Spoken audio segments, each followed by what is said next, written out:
Everybody, thank you for tuning in to Dave and Joe Liberty Stand.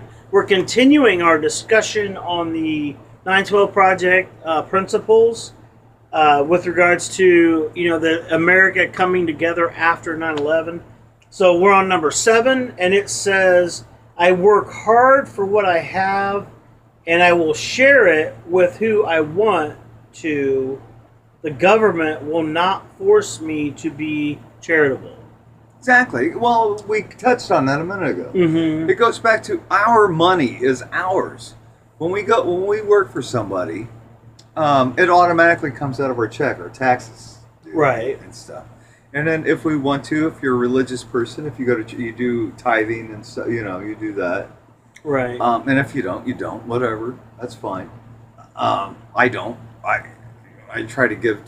I give charitable things, but I don't go to a church. He's giving up his time. I'm giving right now. I really am. Yeah. I'm a very generous. He gives man. he gives time. He does lots of time invested But anyway, into this effort. anyway, any psychologist could tell you I have some guilt about that. But anyway, Okay, but the government shouldn't. But it's force. mine. It's my money. It's Joe's money. It's your money. I should.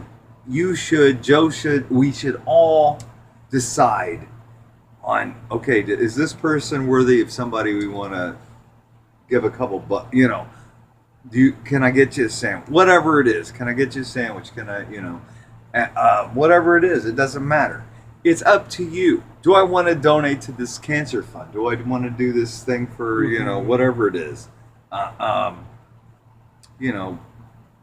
It's your money. You don't have to give to anything if you don't want. You can go, hey, Yeah. I'm not making money. I'm poor. I'm giving it to me. That's fine. Yeah, well, I mean, it's like God says, "Give with a cheerful heart." God doesn't want us to give out of a begrudging God doesn't heart. want the government to take your extra money to make them decide on where to put it. Who That's doesn't? That's our decision. Who?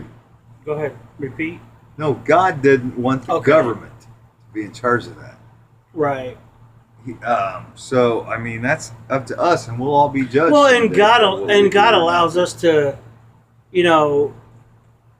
He gives us pretty much, He lets us what we want as regards to. I mean, what I'm trying to get at is where we're at right now with our government, with our country, is like if God has allowed us to get to the point where we're at with, how the government is overarching and overstepping bounds, is because we've allowed them to. We've become, like Dave said, you said it earlier, we've become lazy, and we've allowed the government to step in these areas of our lives that we shouldn't have. Absolutely. That we should have been taking responsibility. And I think that's one of the principles we'll talk about. You just nailed it. But yeah, Yeah. okay. Yeah. But charitability, though, it's like giving of your, it's not something you can force someone to be charitable. It's like it's from the heart, right. And you know what? Again, it goes back to being an individual. You are free to be that. Mm-hmm. And you can believe in God or not. And you know what? When we all die, we're all going to die. I mean, no matter how great we look being old, because you think these guys aren't never going to die. Just look at them. Yeah. But we are. We're going to die. Well, there's a statistic. What? One day, 10 out of 10 people die. I read that somewhere. But and it's usually from something kind of bad. Yeah. But they're probably not healthy, or there's a car wreck, or something terrible. But smoking, no, maybe. I mean, so it's all up to every single individual person how they're going to be judged and stuff, and it's none of our business. It's all up to every individual. Yeah, I mean, charity is something that's between you and God. I mean, the government shouldn't. Well, and then the other thing you run into, like some of them, like I think, I get frustrated when I think about how what we do give to the government, how they use it. Obviously, it's many ways, but one area I think about is abortion, like Planned Parenthood. Right. I mean, See, that's another thing. There's so much corruption in Planned Parenthood it's like I don't want my money. God that's given. another thing. And so I'm like, I feel like it's like saying I'm not going to pay. It's against the Constitution. My little friend. Yeah, he's back. Have you seen him before?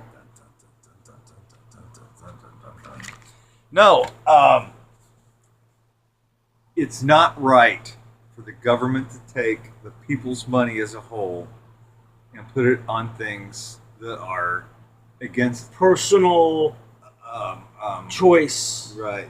Yeah. Issues. It's like wrong. If you choose to take your baby's life. If you want to do that, you pay for it yourself. Yeah. I don't want my money being. I mean, why? It's why do the government get into that anyway? You know, it's just so. That's like hiring a killer. That's like I paid for somebody to hire a killer, and I don't want that. And then all that corruption that came out in those videos, and everybody like ignored it. That was so frustrating. We better go on because we're gonna be there tonight. Okay. All right. Number 8 is gonna be. It is not un-American for me to disagree with authority and share my opinion. So what we're doing right here in the show, it's not un-American to talk about these things. Absolutely. It is American because God gave us the freedoms to do it. Dun, dun, dun, dun, dun, dun, dun, dun. Jaws. So again, the concept First Amendment. Yes, we have this right, and it's a great right to have. Well, but the thing is, those in authority are threatened by. They don't want to lose their authority. Thomas Jefferson. Okay. Share, brother. Let me get it right. Let me. Don't do that because it's screwing me up. When the people fear the government, this is tyranny. Oh. When the government fears the people, that is liberty. Where are we now? Yeah. Where we have such a corrupt. There's powers in our country that there's no stopping them, other than something majorly happening. The rails. Yeah. And I'm going to tell you guys this. I probably have said this in other shows. I know you massive fans that probably watched all 270 some shows or whatever that we have on here. Actually, 200. I've lived it, so. You don't even watch them. I've lived it. But anyway, I'm here. I mean. Anyway, we have to. I don't want this yet because I'm not as prepared as I want to be. I'm more prepared than you are, I bet you. Unless your dad watching this, because I know my dad's more prepared than anybody. But way to go, Dad. But anybody else, I'm more prepared than you are, and don't come to my house because I have ammo. That's what I'm. It will take a catastrophe. We have to have. Well, we have to have 9/11 times 100, or maybe more than that. Maybe or more, Katrina times 1,000. Yeah. To get us back to basics.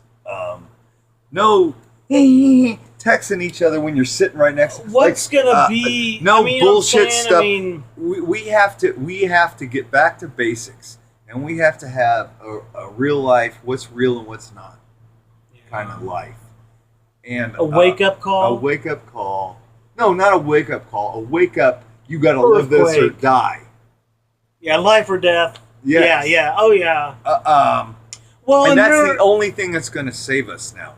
We have passed all the exits, people. We have passed every exit that we're done. And I don't care who's going to be president. They're both going to be terrible. There's no stopping. Okay. Here's what we're doing. We're all on America's a plane. Okay. We're on this passenger plane. And we're going towards the mountain. And we're about right here. And you guys are the mountain. Okay? Oh my, I got a nasty thing. Anyway, it's not contagious. Now we're voting on who's going to be the pilot. Yeah, it doesn't matter. before we hit that. Yeah, it doesn't matter. It doesn't That's a matter. good analogy. I like doesn't, that. It doesn't yeah. matter. Well, we still care about the future, but it's like it's almost like it's something. It's got to hit before anything changes, right? Bad stuff's going to happen. Yeah. But here's the thing: are you okay? Are you right with the Lord? Is absolutely. That's number one. And are you okay with your friends and your family? Do you guys? You got to get it local. Screw. Okay, because that's the thing, though. So let's say, hypothetically, the federal government's done, and they're well, they're going to have martial law. They're not going to be done. What about the state? Are we protected? Is there any protection we have by the state of Indiana? We've given it away. So we don't have any protection. We have a veiled, faint kind of. Which it's called what? No. National Guard? Oh wait, I don't understand your question. I'm just saying, as a state, if we say we want to remove ourselves, we can't have the national. I don't think we. I don't know. But I'm just saying. I mean, do we have any state protection if the federal government goes kaput? It depends on the state and what they want to do. That's what I'm saying. Depends on your governor. Depends on the governor. Okay. Yeah. Okay. It's like North Carolina, what they're going through. Secession from the Union. You can say, what? Just like we did in the Civil War. Well, yeah. I no longer want to be part, but either you have to go through the rigmarole to do that. Well, let's close this discussion up because I've got some other things too. All right, let's do that. It just made me think. So we're gonna wrap this one up. We'll be right back. God bless you. Thank you for tuning in.